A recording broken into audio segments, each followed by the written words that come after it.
Namaskar.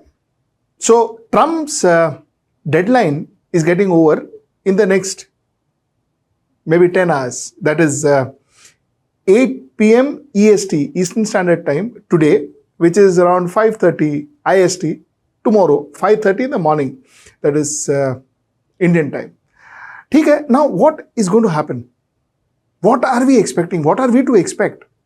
At the end of the day, it is Trump, so nobody is very sure about what is happening. But if this war, if Trump does what he says, which is bombing bridges and bombing all power plants and all of that, well, that's going to cause a lot of damage. More importantly, that's going to have a lot of civilian casualties. And that's what worries the world. What's going to happen next? Let's talk to Mr. KP Fabian, Ambassador KP Fabian, and let's know his expert views. One might say that if you are making such elaborate military preparations, then it will be difficult to walk back at the last moment. As I had said some time back, if Miss Pentagon is dressed up for a party, well, she will have her party. You know, she doesn't get ready in vain. It has its own momentum. He is embarking on a disastrous journey for him, for America, and also for the rest of the world. Minister for War. So that was correct at that time. In fact, Secretary for Defense was, renamed after Second World War. So it's an old nomenclature. Okay. But being fascinated with that old nomenclature shows President Trump's mentality. Now, Iran's calculation is, right or wrong, is that then the oil prices will shoot up. And if the oil prices shoot up, then the political pressure on President Trump to call it a day will increase. Political interests of Russia and China are certainly indicate that they cannot afford to see Iran just disappear, into chaos, as Netanyahu wants. There are important sections in the government which do not approve of this war. It is Netanyahu who sold this war to Trump. Netanyahu told Trump that here is the assessment made by Mossad, that you decapitate the top leadership and you go on bombing for 2-3 days and Iran will surrender. But Netanyahu wants this war to continue forever, at least till October, when elections are due in Israel. So he would like to have a ceasefire 2-3 days before the voting, and then project himself as a war hero. Sir, thank you so much for joining us on this show. And as always, it's such a pleasure. Sir, Trump's threat line is coming to an end. Trump threatened 7th of April at 8 p.m. EST, which is roughly around 5:30 our IST tomorrow morning. What exactly do you think will happen?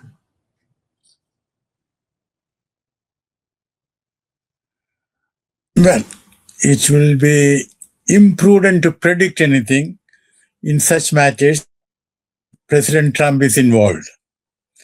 Nevertheless, one might say that if you are making such elaborate military preparations, then it will be difficult to walk back at the last moment. As I had said some time back, if Miss Pentagon is dressed up for a party, well, she will have her party. You know, she doesn't get ready in vain. Correct. It has its own momentum. At the same time,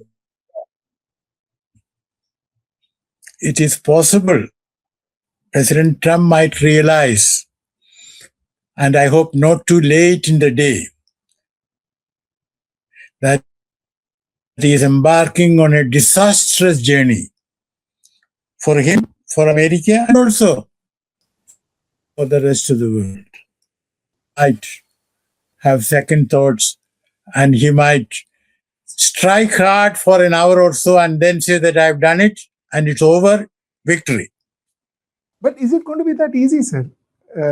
He just comes in, just strikes and goes back and says, "Oh, everything is done." It may not be, because first of all, he will start destroying bridges, destroying the power plants, and Iran has announced that the Iranians will be there, in big numbers at the sites. Now, the question is whether America or Israel will continue to bomb even when they see a large crowd. My view is that they might, especially Israel. But at the same time, when I was in Iran, 76, 79, when the protests against the Shah Shah were going on, what used to happen was that 100 or to 150 men, they will sort of, hold hands so that, it's a long line. And they were dressed in white. That is shroud. That is the color of the cloth for covering the dead body. So, and they would say, if there is any firing, we shall take it. And you people behind us should run away. So, in other words, there is a certain, self-sacrifice spirit among the Iranians. Now, the question is whether that was there against the Shah, whether it is still there, against Israel and America. Sir, we do not know, but not to be ruled out. Sir, the Youth Forum of Iran has already announced that they are going to be there holding hands in all the bridges and power plants where President Trump has announced that he would attack. Now, sir, what happens in a situation where there are civilian casualties? How will the world react? Well, first, let us see how President Trump looks at it. You know that when he was told that he might be committing war crimes and crimes against humanity, you know what he said? Mm-hmm. Well, so what? And he even said that Iranians are animals. Now, as I see it, President Trump or American administration is imitating the vocabulary of Israel. Remember the Israeli defense minister who had said, Galland is his name, who had said that, the Palestinians are subhuman animals. Remember? Yes. And that is what President Trump is doing. And also his Secretary for War, Pete Hegseth, he says that these stupid rules of engagement, quote unquote, he can't be bothered about. Now, what are the stupid rules of engagement? International humanitarian law, Geneva Conventions. Now, imagine for a Secretary of War in the United States saying that, referring that way to international humanitarian law. Where are we? Sir, first of all, this concept of Secretary of War instead of Secretary of Defense, that itself, isn't it weird? I mean, what is one talking about? No, it is weird, but long time ago, it used to be, in France, they had Ministre de la Guerre, Minister for War. So that was correct at that time. In fact, Secretary for Defense was, renamed after Second World War. So it's an old nomenclature. Okay. But Sir, being fascinated with that old nomenclature shows President Trump's mentality. We saw Hiroshima, Nagasaki. The world watched. Nothing happened. and America carried on. Do you think in a war situation, in a situation where America bombs Iran and there is a lot of human casualties, do you think the world will still continue to watch like we did in the 40s and life will continue? Well, about Nagasaki and Hiroshima, let me make one point before we proceed further. The standard American version that it is because of the atomic weapons used that Japan decided to surrender is historically wrong. Because, these bombings occurred on the 6th and 9th of August, correct? Yes, yes. And you know what happened on the 8th of August? I mean, after the first one, when the foreign minister of Japan wanted an urgent meeting of the High Council, the prime minister said, well, we have been bombed right and left. This is terrible, but it's not very important. Mm-hmm. And then on the 8th night, Soviet Union abrogated its neutrality treaty with Japan. And Stalin started moving his tanks. Then the High Council met. And the High Council decided that Japan cannot fight America and the Soviet Union at the same time. Therefore, it was necessary to surrender. And of course, they preferred to surrender to America, not to the Soviet Union. You follow? And after the High Council concluded its meeting, news came that the second atomic attack had occurred. So the second atomic attack had nothing to do with the decision. But Japan also wanted to project the impression that it is because of that. Okay. Now, coming to what might happen in this case, question is, only China and Russia can do anything effective. Others can make statements, but statements do not make anything. Do not matter. Yeah. Now, will China and Russia, what will they do? Now, we know that Foreign Minister Lavrov and the Foreign Minister of Iran had a conversation on the 5th of April. And there is an unverified report, I repeat, unverified report, that Russia has sent S-500 to Iran. Assuming that Iran is bombed tonight or whatever, tomorrow morning, early morning, what does Iran do next? Who does Iran bomb? I mean, the war is asymmetrical. So obviously Iran won't be bombing United States. So what next? What would be the possible action Iran would take? Well, what will happen is that Iran, Hezbollah, Houthis, and will start attacking Israel. And also Iran will attack the GCC countries, especially American assets. Now, Iran's calculation is, right or wrong, is that then the oil prices will shoot up. And if the oil prices shoot up, then the political pressure on President Trump to call it a day will increase. So primarily it is Israel that's going to face the music. Is there any danger to countries like Saudi Arabia?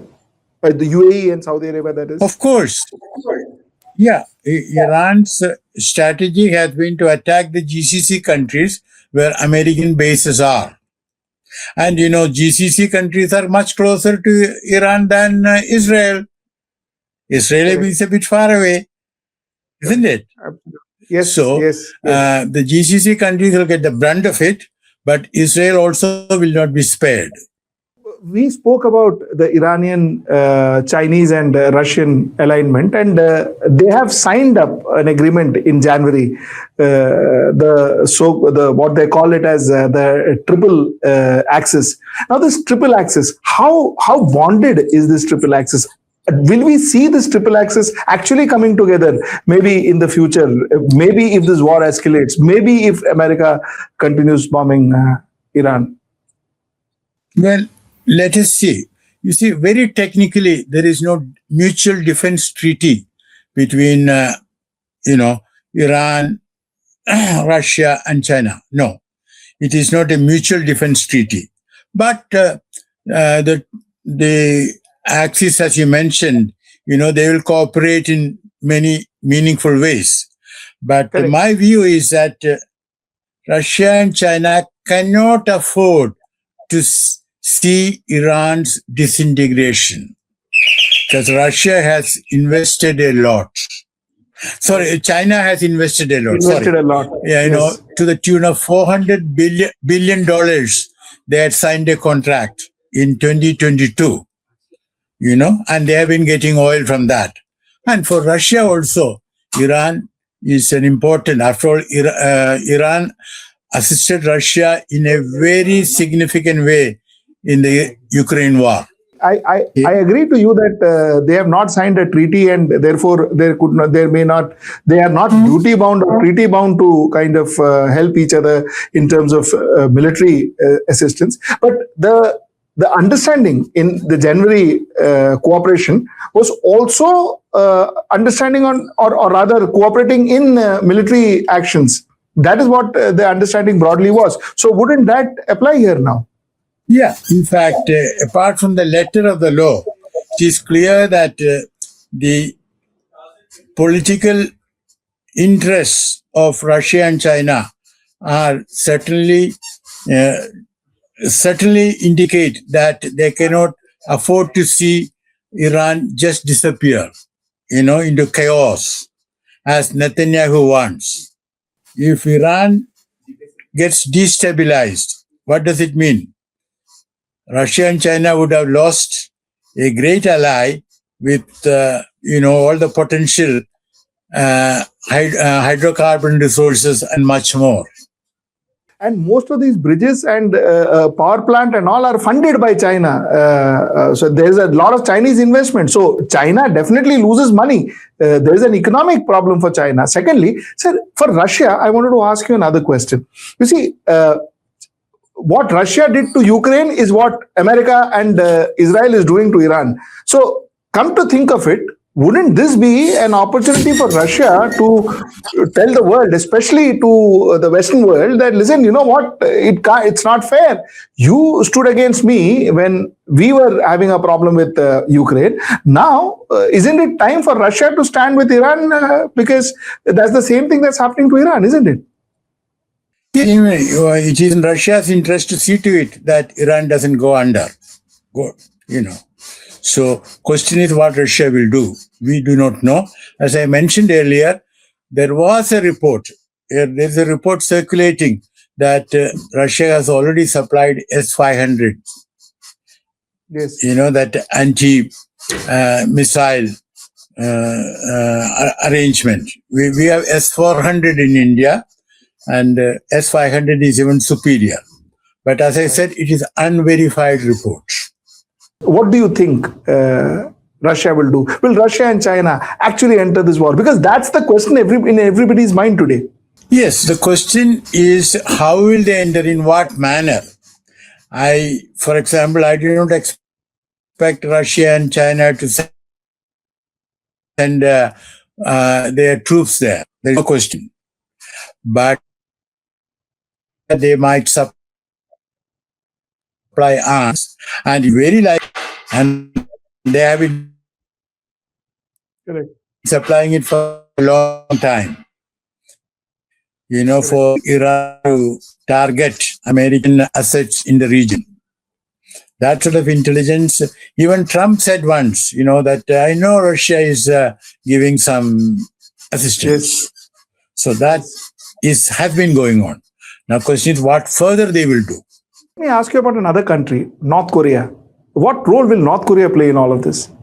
North Korea has already supplied Iran with a good number of very lethal missiles. But as I said, it is unverified. Now, North Korea also will have some interest in supporting Iran. What exactly, sir, is America hoping to achieve out of all this? I mean, what will I mean, America has to destroy Iran if it has to say that it has won the war. America destroying Iran will have a lot of repercussions as far as global order is concerned. So, what exactly, how are you seeing all this kind of going ahead? How are you actually seeing all this end? Let me rephrase it. What Trump is hoping to achieve, because as I have been saying, it is a war which Trump joined with great alacrity. Okay, even in America, there are important sections in the government which do not approve of this war. It is Netanyahu who sold this war to Trump. Netanyahu told Trump that here is the assessment made by Mossad, that you decapitate the top leadership and you go on bombing for 2-3 days and Iran will surrender. And it was against the advice of intelligence and military advisors that Trump joined Netanyahu with alacrity for reasons which I had explained some time back. That has to do with Epstein. We don't have to repeat that. So, where do you see this ending, sir, now, under the current circumstances? So, what Trump wants is to be able to declare victory and go. Trump wants to declare victory.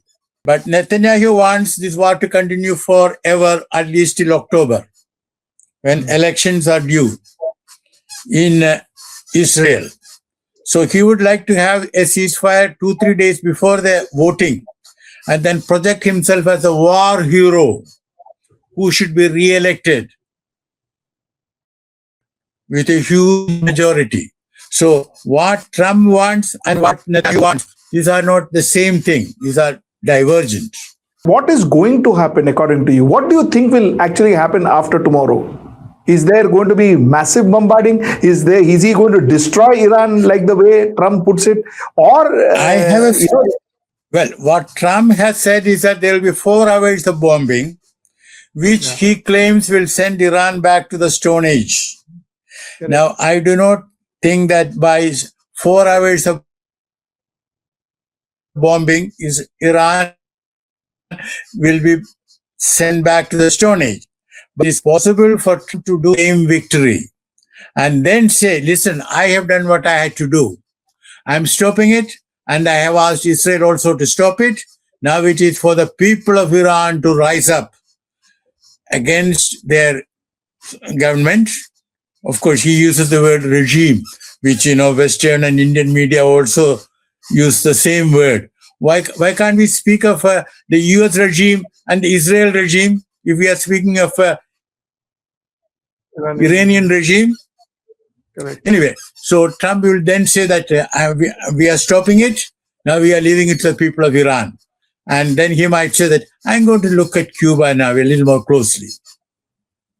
Then the oil prices will come down, but not much.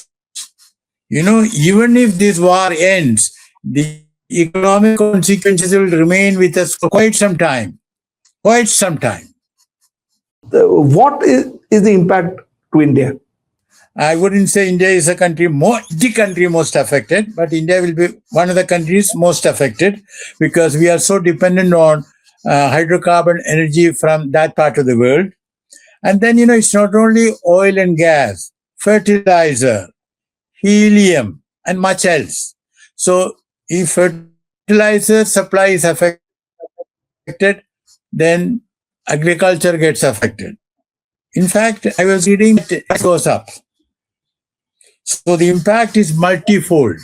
You know what I mean? Already in Delhi, my maid managed to get a cylinder, not my driver, cooker, And in Delhi, some of the people who have come from Bihar and Uttar Pradesh, they are going back because they don't have the cooking fuel. They don't get cylinder. So what can they do? They go back home. So there will be a lot of economic disruption and people will suffer. Sir, my last question is are suffering. what next for Indo-American relationship? India initially went and were trying to be very friendly with Israel, and then we came back and we realized that was a big mistake. And then possibly we played absolutely neutral. We were right in the middle. Now, what happens after the war? Either ways, what happens to Indo-American relationship? Well, let me put it this way. We cannot say that we are absolutely neutral. Let me argue it out. As a chair of the BRICS, we had a duty to come out with a statement. After all, when something like this happens, for BRICS, which wants a better world order, which should have a say for global south in running this world, how can it be? Now, the explanation given in Delhi through, quote, so Iran, UAE, and Syria remembered BRICS. Well, my view is slightly, it is difficult to find language acceptable also to a fourth country, a non-member, namely Israel. India does not want to come out with a language which will upset Israel. And since it is almost impossible to find a language acceptable to Israel and to Iran, to the cracks of the matter, India has hesitated. My view is that the present government is very keen on having good relations with America, but at the same time, it is doing something which is very important. That is expanding our economic relations. That is, instead of putting all our eggs in a basket, called America, wanting to elevate the level of bilateral trade to $500 billion. You remember? When Prime Minister Modi went to the White House in February last year? Yes. Okay. Yes. Now we are putting our eggs in different baskets, which is very wise. I'm very glad to see that. I couldn't agree to you more, sir. I have mentioned this in my editorial too many a times that it's time we expand our economic horizons. Absolutely correct, sir. Since I am sorry, this is like my last question has been kind of stretching out, but still, sir, I wanted to ask you: haven't we undermined the BRIC by not actually coming through very strongly for, against, or whatever?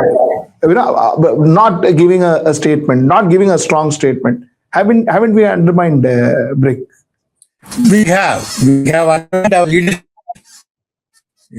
And the international community would have noted the strong support which we extended to Israel. It's like this. Let me put it this way. Let us go back to when Saddam Hussein invaded Kuwait. At that time, it was possible, and we came out in language which said that Kuwait's territorial integrity and sovereignty should be restored immediately and unconditionally. But then we didn't condemn Saddam Hussein because we wanted to talk to him and wanted a diplomatic language to say what is to be said without endangering our relations with Israel. But I'm sorry to say India did not even try. Sir, thank you so much. Thank you so much for joining me on this show. Such a pleasure as always talking to you, sir. And let us wait for what is going to happen tomorrow. Always a pleasure too. Netanyahu, I leave out because he wants this war and he has been dreaming about it for the last 40 years. But let President Trump regain his sanity. That is too much to wish, I guess. But hopefully someday we will see that. Sir, thank you so much.